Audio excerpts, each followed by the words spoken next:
अस्सलाम वालेकुम व्यूवर्स, आज हम हाई बीपी पे बात करेंगे। इसके बहुत सारे अलामात हैं, लेकिन अब हम बचें कैसे? हो गया है या हम बचना चाहते हैं, उसका वो तरीका है क्या होगा वो हम देखेंगे कि इससे बचाव का क्या तरीका है। तो अदरक को अपनी ज़िंदगी में शामिल करें। आप आधा इंच का अदरक बारीक करके कटिंग करके या उसको वैसे ही नीम गर्म पानी के साथ ज़मीन पर बैठ के आप अगर डेली बेसिस पर उसको इस्तेमाल करते हैं तो उसका बहुत फ़ायदा होगा। उससे क्या होगा कि हमारे जो रात भर का जो जिस्म के अंदर ऐसा मवाद पैदा हो गया है वो उसको साफ़ कर देगा और फिर हमारी शरियानों को खोल देगा और बीपी से हम बच सकेंगे। दूसरा तरीका ये है कि क्रश किया हुआ अदरक लें और उसको नीम गर्म पानी के अंदर डालें और साथ में ही उसमें आधा नींबू का रस डाल दें। तो ये इन दोनों का कॉम्बिनेशन हमारे जिस्म के अंदर बनने वाले फ़ैट्स को और कोलेस्ट्रॉल लेवल को दुरुस्त करेगा। फ़ैट्स को आहिस्ता आहिस्ता कट करके बाहर निकाल देगा। और क्योंकि अदरक और लेमन का कॉम्बिनेशन हमें हर किस्म की बीमारियों से बचाता है, मोटापे से बचाता है, दिल के अमराज से दूर रखता है और फेफड़ों को आराम पहुंचाता है। अगर इसका मुसलसल इस्तेमाल हम करते हैं तो हम अपने आप को हर किस्म के ज़हनी और जिस्मानी तनाव से बचा सकेंगे।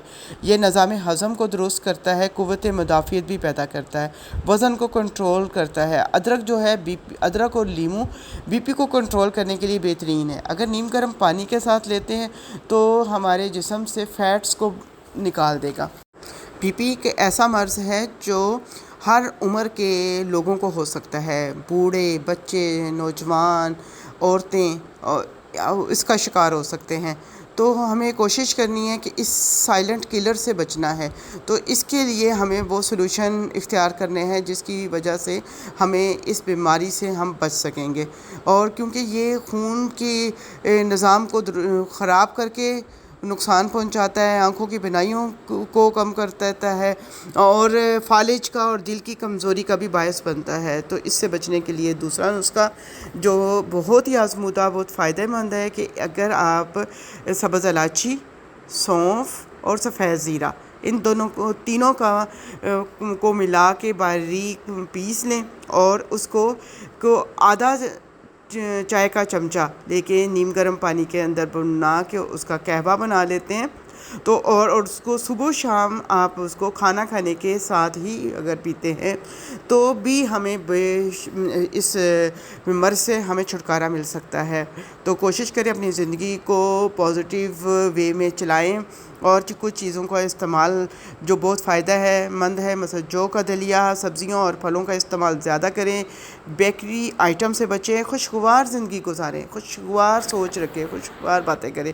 बीपी साइलेंट किलर है, इससे बचने की कोशिश करनी है। एक दो पॉइंट्स बता रही हूँ। बीपी अपना चेक करवाते रहें और इन पॉइंट्स के ऊपर प्रेशर दें और सुबह और शाम लाजमी और नमाज के बाद रज़्कार करने के साथ आप ये भी करें। और जब भी आप वज़ू करें तो कान की नोक को जब जैसे है कि हम कान को मसा करते हैं तो वहाँ भी अगर आप इसको मसलेंगे और 30 बार तो आप देखेंगे बीपी कंट्रोल होना शुरू हो जाएगा और चंद ही दिन में आप फ़र्क देखेंगे। इस तरह की वीडियो को देखने के लिए मेरे चैनल को सब्सक्राइब कीजिए, लाइक कीजिए। अस्सलाम वालेकुम।